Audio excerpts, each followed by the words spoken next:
Halo guys, kita mau review sedikit terkait PD minggu lalu dengan temanya itu growth gitu ya. Growth itu singkatan dari grow from root yang artinya kita bertumbuh dan berakar. Nah, berakar itu kalau lihat dari KBBI itu artinya adalah keluar akarnya dan mendalam benar atau berpegang teguh. Nah, kalau bertumbuh itu artinya sedang berkembang menjadi besar, sempurna dan sebagainya. Jadi besar, sempurna gitu ya kalau bertumbuh gitu ya. Nah, kalau misalkan kita satuin dengan berakar di dalam Tuhan, itu gimana sih? Nah, ada ilustrasi kalau ikan itu butuh air untuk hidup, tapi air nggak butuh ikan. Nah, kalau pohon butuh tanah untuk hidup, tapi tanah nggak butuh pohon untuk hidup gitu ya.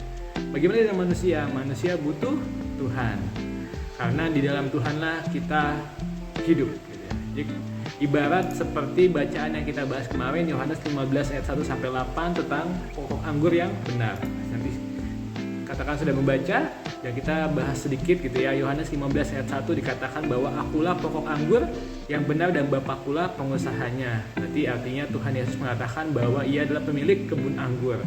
Karena kita adalah bagaikan ranting-rantingnya gitu ya, kan akulah pokok anggur dan kamulah ranting-rantingnya, dan karena kita adalah ranting-rantingnya dari pohon anggur, maka kita ini adalah pemilik kita adalah Tuhan sebagai pengusaha kebun.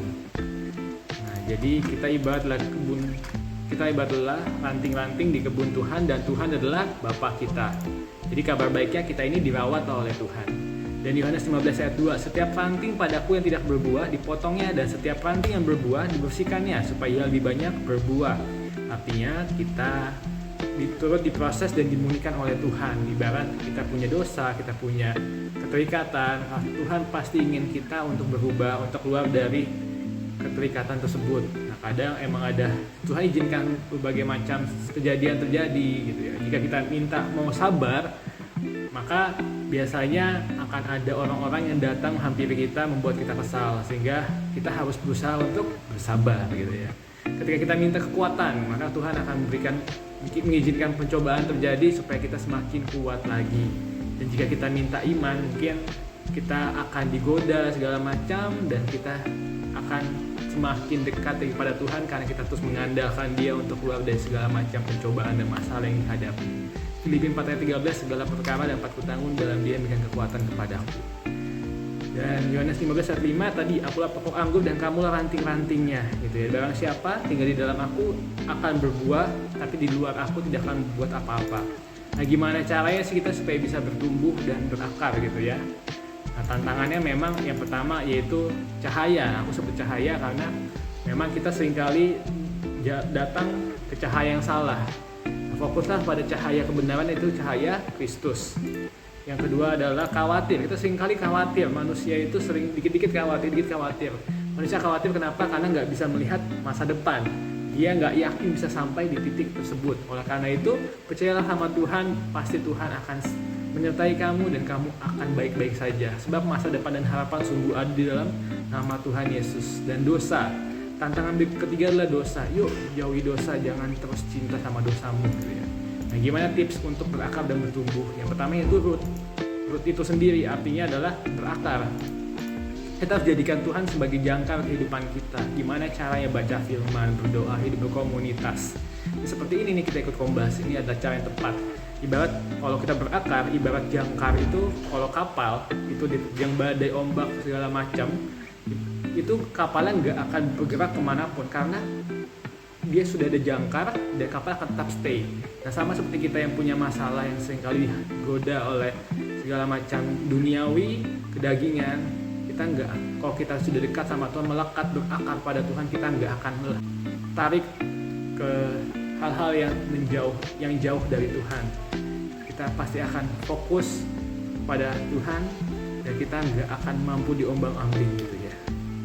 Iman kita akan tetap teguh. Oke. Yang kedua, war room. Nah, ini yang penting teman-teman, buat bertumbuh gitu ya, bakal ada bertumbuh. Setiap kita ada masalah, kita otomatis nggak mungkin langsung masalah selesai gitu kan. Tuhan ingin kita berproses. Tuhan ingin kita bertumbuh. Nah, cara kita bertumbuh gimana? Ya kita dengan berdoa, bergumul, berperang gitu ya. Ikut berperang bersama Tuhan. Ibarat setiap ada masalah, pasti kita butuh waktu untuk menyelesaikannya. Kita pasti butuh menyelesaikan diri kita dulu gitu. Kita menerima masalah yang dihadapi. Jadi kita berproses bersama Tuhan. Kita cari tempat doa, tempat curhat sama Tuhan, biar kita mendapatkan ketenangan gitu ya. Yang kedua, jadi kita cari tempat kita berdoa. Yang ketiga adalah ketika setiap kita ada masalah dalam hidup, kita pikirin nih, sebenarnya apa sih maksud dari setiap apapun yang dialami oleh kita gitu ya. Dan kira-kira kalau Tuhan ada di posisi kita, apa yang akan Dia lakukan? What would Jesus do? Ketika kita berpikir ini, kita pasti akan berusaha memikirkan dengan cara pandang Tuhan. Nah, supaya kita bisa bertumbuh, kita harus fokus sama cara pandangnya Tuhan, jangan fokus dengan cara pandangnya kita. Karena kalau kita fokus dengan pandangnya manusia ingin enak-enakan aja. Tapi kalau kita fokus dengan cara pandang Tuhan, Tuhan ingin kita bertumbuh, ingin kita berproses. Tanpa proses dan berprogres. Sekian dari aku, dan terakhir adalah berakar dan bertumbuh bersama Tuhan. Karena di dalam Tuhan ada harapan, dan harapan yang membuat kita hidup. Amin. Tuhan Yesus memberkati.